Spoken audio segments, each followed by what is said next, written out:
Mes chers compatriotes, bonjour à tous, ici Mister Twix pour vous servir. Si vous êtes ici, c'est que vous vous intéressez à la politique, vous voulez connaître les bases ou simplement apprendre quelques trucs.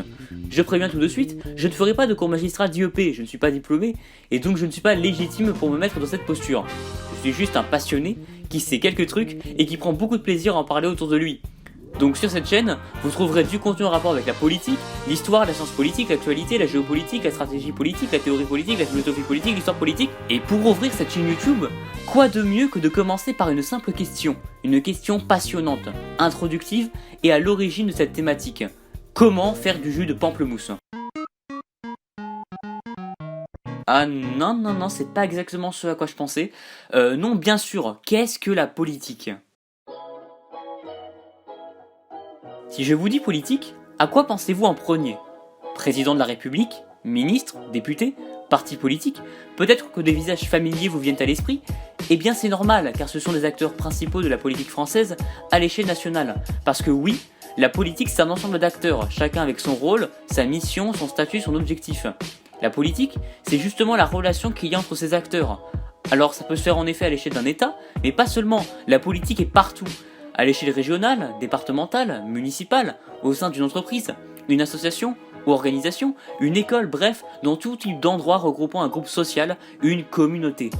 Mais pourquoi avons-nous besoin de la politique? À quoi peut-elle bien servir dans ces fameux groupes sociaux? Eh bien justement, la politique définit dans ces communautés les règles, les fonctionnements et donc les hiérarchies. Dans votre vie de tous les jours, vous faites plus ou moins inconsciemment de la politique.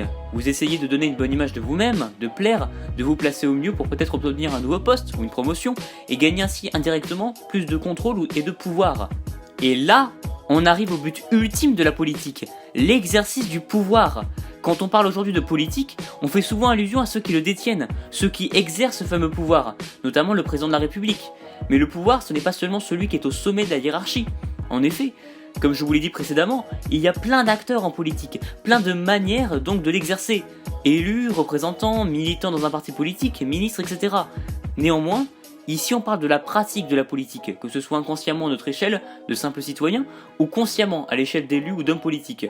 Mais la politique, c'est aussi de la théorie. Ah, théorie, j'adore ce mot qui fait généralement fuir tous les étudiants.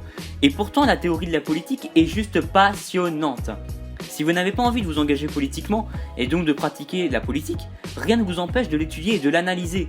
Et cette partie théorique est souvent ignorée, mais pourtant elle représente un grand avantage pour chacun dans la vie de tous les jours. On qualifie cette étude de la politique de science politique. Dans science politique, il y a le mot science, ce qui signifie qu'au-delà de toutes ces notions abstraites, se cache une véritable logique derrière. Tout d'abord, il y a l'aspect idéologique. Une grande majorité des hommes politiques agissent en fonction d'une idéologie qui les guide et qui correspond à leur vision du monde. Libéralisme, capitalisme, socialisme, communisme, fascisme, on aura le temps de les analyser en profondeur dans de nombreuses futures vidéos. Mais dans les sciences politiques, au pluriel donc, on trouve aussi tout ce qui tourne autour de l'organisation du pouvoir, avec notamment les régimes politiques. Les régimes politiques avec la question d'où vient le pouvoir politique? De Dieu?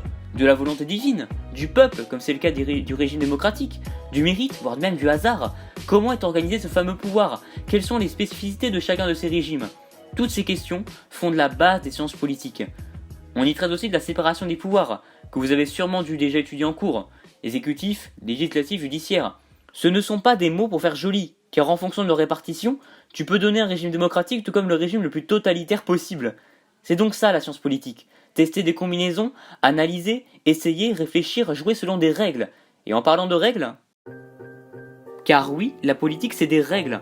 Enfin, chaque organisation a son propre fonctionnement politique et donc ses propres règles.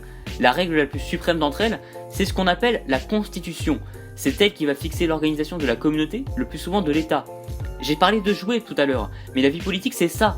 C'est à la manière d'un jeu de société, jouer selon ces fameuses règles pour pouvoir gagner, c'est-à-dire accéder au pouvoir. La manière d'y accéder dépendra de cette constitution. Quand on analyse et on réfléchit à propos de la politique, on trifouille et explore les règles, on les teste, on observe leurs limites, leurs contradictions, leurs problèmes.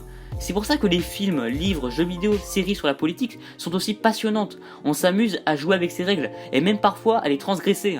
C'est justement ça, anticonstitutionnellement, c'est quand on fait un acte qui transgresse la constitution. Et ouais, c'est la première fois que vous entendez ce mot calé dans une vraie phrase.